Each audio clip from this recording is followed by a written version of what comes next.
Star Wars has reached every corner of the world and every form of media and merchandise, from movies to games, comics to books, from toys and theme parks. There isn't a place on the planet where someone hasn't at least heard of the Super IP. With critically acclaimed films and other projects under its belt, massing billions, it's actually quite surprising that in the current state, modern Star Wars has become a shadow of its former self. This video, at least from my perspective, is to explain why.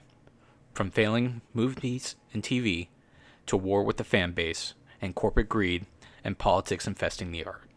This is my take on why Star Wars is failing.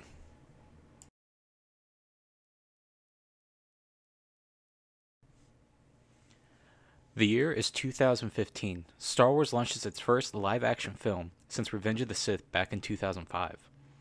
The film would receive roaring praise initially, earning over $2 billion worldwide while making it at the time one of the highest-grossing films ever.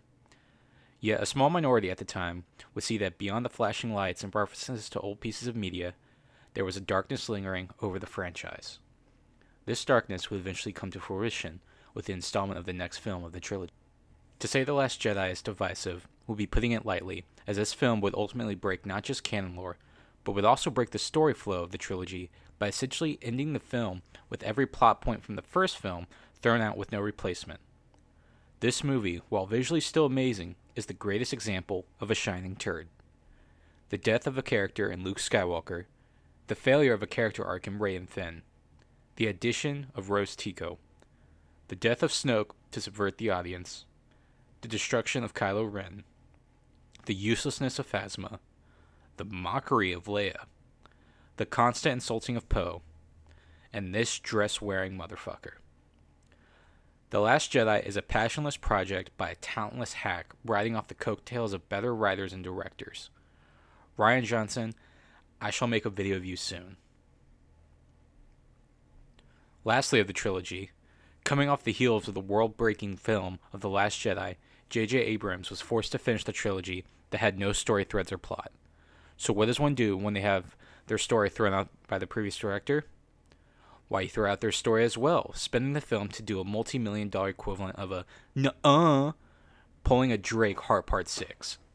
Snoke is dead now. Fine, bring back Palpatine. Luke is a hermit that dies having given up on the Jedi. Well, now he is a Force ghost leading the future of the Jedi. Rey never trained. Now we show her training under Leia. The First Order lost its fleet. Doesn't matter. Palpatine has one in the ground, apparently. Hyperspace tracking exists. Hyperspace jumping exists. Rey and Kylo not a thing. Rey and Kylo kiss.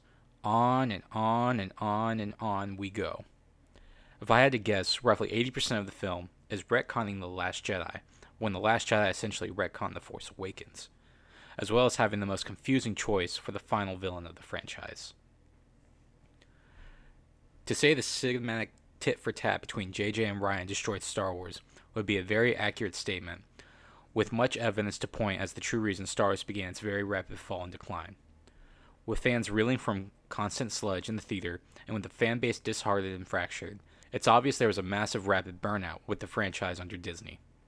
This eventually comes to head with the release of Solo, A Star Wars Story, a film with such low response to its release it's often referred to as the film that killed Star Wars films, being the last one to release in cinemas.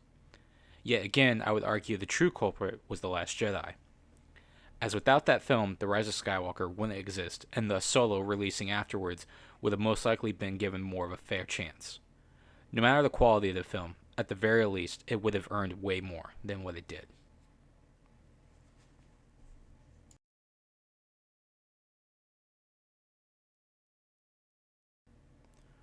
With the films consistently driving a wedge between the fan base while at the same time driving a wedge between the audience, the producers Disney decided that they could spend less and potentially make more by moving their product from cinema to the television screen.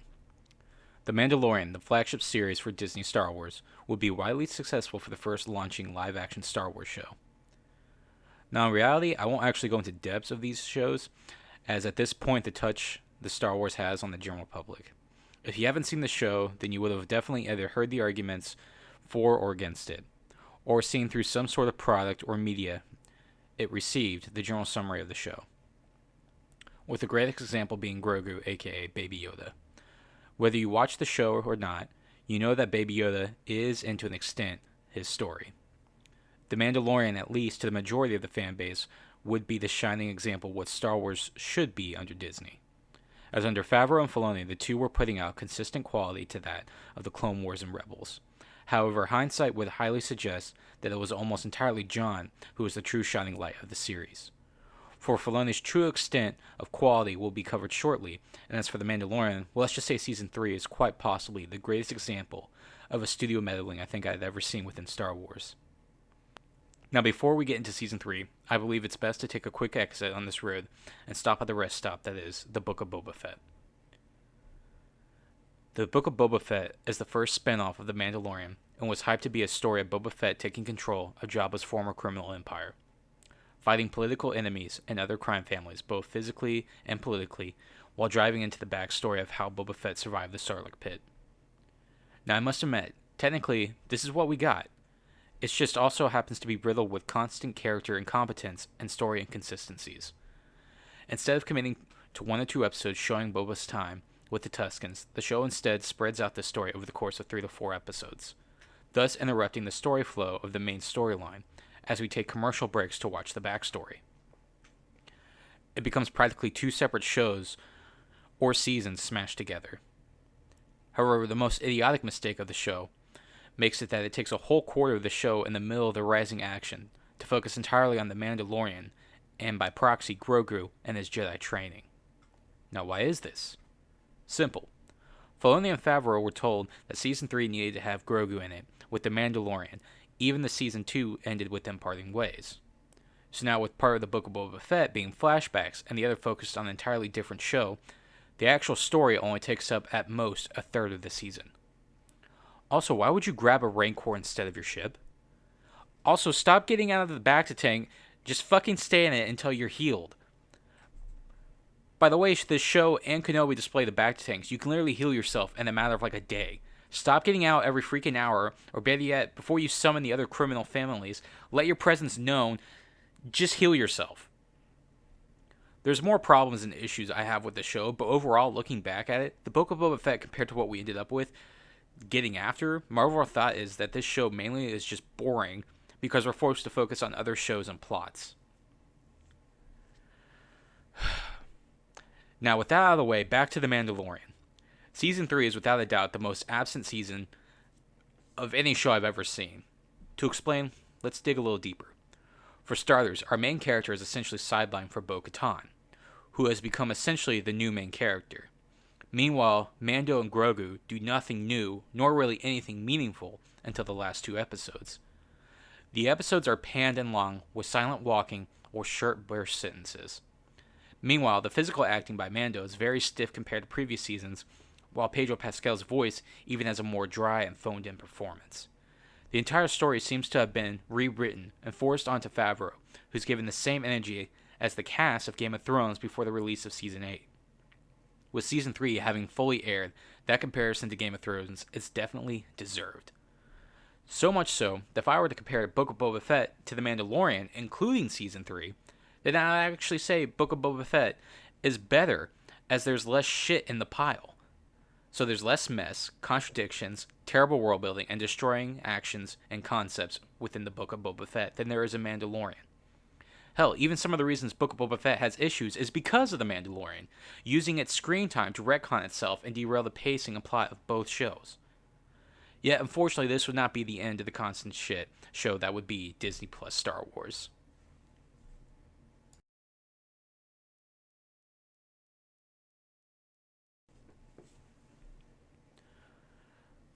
The Kenobi Show was possibly the most wanted and near most hyped Star Wars show to date, perhaps even more so than Ahsoka and The Mandalorian. A show following Obi-Wan Kenobi after the tragedy of Revenge of the Sith and hopeful new beginning of A New Hope, as a character study of all the groundwork was set. Even the old EU touched on this topic, making an old Western-style story of Kenobi dealing with bandits and pirates. Ewan McGregor and Hayden Christensen were both set to return. Everything was right there for the plucking for Disney, and plucking they did. In order for me to properly explain the many sins, I've decided to do a quick rundown on the many problems I noticed for myself with just one sitting of the show. Reva existing weakens the lethality of lightsabers. The Grand Inquisitor surviving weakens the lethality of lightsabers. Reva surviving again all but makes lightsabers useless. Obi-Wan doesn't burn to death when lit on fire. Obi-Wan already knows Anakin is Vader. For some reason, nobody stops these two from walking around like that. Reva doesn't read Lars' mind, making him the only one she doesn't do this to. Vader doesn't notice the second ship right next to him. Vader doesn't rip that ship down either. Vader is saying this stupid line. Have you come to destroy me, Obi-Wan? Obi-Wan doesn't kill Vader again.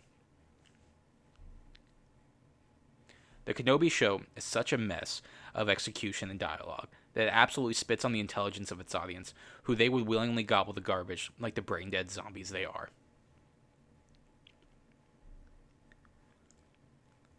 The last of the Star Wars shows that I didn't either enjoy or had many problems with is Ahsoka. Now, unfortunately, I love to talk about what happened in the mini-episodes, but it simply narrows down to this. Thrawn returns. Now, you may be asking, is that it? And essentially, yes. Oh, and Ahsoka and Sabine are now where Thrawn was. You see, the entire show spends 8 episodes to have the two end up switching places. Throw in some JJ mystery boxes and some Filoni Easter eggs, and boom, you have Ahsoka. Now, was there anything I enjoyed about the show? Yes. Baylan Skoll and Shin Hati were a force to be reckoned with until they came across plot armor.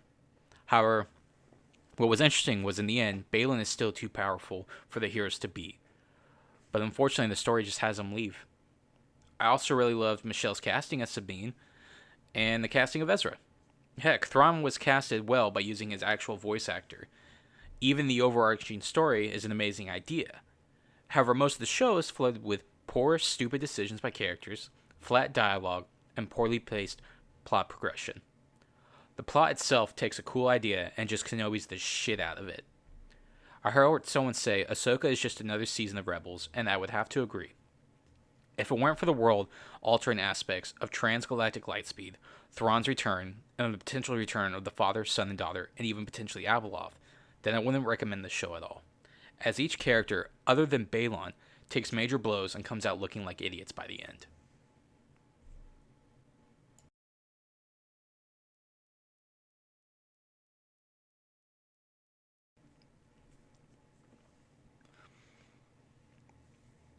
Having finished the sludge that is the terrible Disney Star Wars shows, we now arrive on a complicated topic in my opinion. The show in which I speak of is The Acolyte. Now there has been much praise by fans for the show, but in honesty, and to be fair, there has been an equal push against the show for its many shortcomings. The Acolyte, taking place 100 years before The Phantom Menace during the end of the High Republic era, an era created by Disney to not fully replace the Used Old Republic, but still be their new source of the past leading to the films and shows, is a premise surrounding the idea of a murder plot involving Jedi and Dark Force users. Yet, the show already has restrictions. For one, The Phantom Menace clearly states the Sith hadn't been around for millennia. Then there's the fact that the Sith should be around are Darth Plagueis and his master. The show decided to take these two restrictions head on. Whether they should have or not was entirely based on how well they executed these problems. Now, I'm going to be totally honest and say what they did was predictable, but in all seriousness, was just fine. First, Ki-Adi-Mundi's age. The idea of cementing on an ageless alien is perfectly fine. Those mad, the non-canon material is officially being stated as no longer true, is realistically perfectly fine in my opinion. Those getting mad at Wikipedia for updating its website to match the new canon are actually creating a bad look for themselves in my opinion, as it's just the website updating the now canon material. The entire website has canon and non-canon material alike. If you don't like it, what it's matching, what's now official and non-official, then I can't help you. Because there's just a preference argument over a factual argument. Next, there's the idea of the Jedi cover-up and yet knowing about it. Again, this is completely fine, because what a lot of people don't realize is that it's already happened in the EU before. In the Obi-Wan Kenobi Jedi Apprentice books, Obi-Wan and Qui-Gon are forced to battle Qui-Gon's former apprentice, Xanatos, who claims himself to be a Sith Lord. After his defeat, Yoda and Qui-Gon learn about the Rule of Two, and the fact that the true Sith survived and are somewhere in the galaxy hiding. Yoda personally decides not to tell anyone of the matter, believing if the Sith do show up, then the Jedi would be more than capable of defeating them. It's how Lucas could explain this line from Yoda in The Phantom Menace. There's no doubt the mysterious warrior was a Sith. Always two there are. No more, no less. A master and an apprentice. But which was destroyed? The master or the apprentice? It's also why that while everyone calls Qui-Gon crazy for claiming to fight a Sith, Yoda is quiet. It's because he's already known about them, but much like Windu and the others, believes they can handle it. It's not until Qui-Gon's public death that the Jedi start to scramble and can't deny the Sith anymore. What's even more explainable now is that every time Ki-Adi-Mundi speaks in episode 1 and 2, he's constantly trying to downplay the idea of Sith returning to power. It's become his whole job since the Acolyte. Now, as for the rest of the gripes of the show, in terms of choreography, the show does incredibly well. Better fight choreography than pretty much all the Disney Star Wars shows put together. However, the reasoning for said fight scenes tends to be weak. The plot of Osha and May is written quite poorly as well, as it seems the writers wanted plot A and B to happen, not caring about what that means for the rest of the story. The actress for the twins pulls off being a good May, but her performance as Osha was quite stiff. In fact, too stiff for her own good, as it was incredibly hard to like either performance as they both bled into the other, essentially making them the same character. Another character I thought was poorly cast was Master Ro, as her take on a strict Jedi Master was too robotic and flat. I understand that that's what it's supposed to be, but it just came off as a plank of wood. Same to Brie Larson's Captain Marvel. Chimera and Master Soul were the best standouts for the show, followed closely by Yord and Jeki, as they at least had character and depth to them. The true main culprits of the show, keeping it at being fine instead of good, or even great, was the dynamic duo of poor marketing and social response to criticism, and the extremely poor pacing. The gap for the amount of nothing that happens in this show compared to the amount of something that is happening is needlessly wide. And the consistent culture war between fans and studio never ends, well, for the studio, as the fans are what buy and watch the products. The Acolyte failed not because of its changes to EU and canon. It failed because it didn't take criticism and make changes both before and release and after. Had the marketing been different, more welcoming, and less attacking, had the episode count been shortened, forcing the plot to progress at a standard pace, and had the creators and cast just took the criticism on the chin, we probably have had a second season to wrap the show up. Unfortunately, we're never going to get that.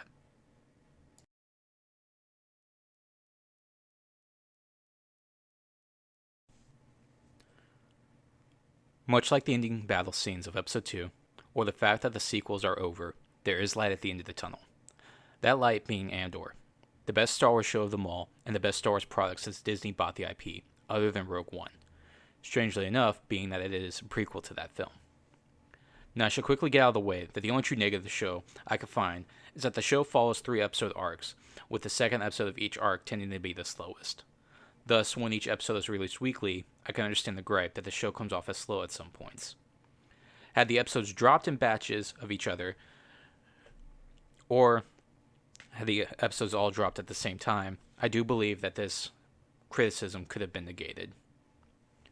Now, people will say that this show isn't real Star Wars because there's no Jedi or lightsabers or Force powers, and those people, I say they're idiots. Rogue One is a fan favorite and would still be without the Vader scene. Solo didn't fail because it didn't have lightsabers, it failed because it followed The Last Jedi and had the marketing of Rings of Power. Andor is Star Wars, and it's the best Star Wars show of them all because it forced on being a good show and focused on a good product before being Star Wars. That's how it should be done. Make something good, then decide how to make it Star Wars. Every character is well fleshed out, with minimal screen time. The Empire is threatening and terrifying, having their presence everywhere. Cause and effect are a real thing, and so characters have to constantly be aware of their actions. When conflict does arrive, it's executed perfectly like a top-tier film. Andor gets a 9 out of 10 from me. Truly the only thing stopping it from being perfect is, as I said, the slower pacing of the middle episodes. Yet I would argue that those episodes are still integral to the show and shouldn't be removed if anything, there should be more added. Luckily, we are getting an Andor Season 2, but unfortunately that's all we're getting, because to put it quite simply, we as fans didn't watch it. We constantly scarfed down and hate watched the sludge that Disney fed us, but when they finally gave us something worth watching, we weren't there. The lack of support from Andor at the beginning is really the sole reason we're getting only one more season, and we're lucky to be getting that. And that pretty much sums up my problem with the Star Wars fan base. Drama. It's all about drama. We hate watch the shows to make content, whether defend or support said product, because in the end, drama sells. To those that argue that they make more from when they're celebrating and not tearing down, that Star Wars doesn't change the fact that they're still doing it. You're just saying you made more that one time while still making money now. Algorithms, interactions, it's what we're all having to follow in order to make content. So don't sit there and follow the masses in doing the same thing, yet use an outlier as an excuse. You still do it, and you still profit from it, because you have to quit lying and own it. As for the sheep that devour every nostalgic keychain jiggle in their face, take off the tinted glasses and think for 5 seconds. Ask yourself, why is it I'm not going back to rewatch this show? Or why is it I feel confused during these scenes? Or even better, ask yourself, why am I the only happy when I see specific characters and not the rest of the show? Star Wars has fallen, and we as a fan base have chosen to let it die. Maybe it's for the best, maybe not. All I know now, after going over these shows, is that the vocal core fans don't know as much as they claim to, and orbiting fans swallow up any and everything. And both sides have swallowed themselves into echo chambers. We don't deserve more Andor. We don't deserve the Acolyte to finish the story. We don't deserve the EU. What we do deserve is another Mandalorian Season 3. Because according to its masses, it's real Star Wars. There once was a man who'd spend his nights all alone, walking along the shore. He'd cast a rain upon the waves in hopes that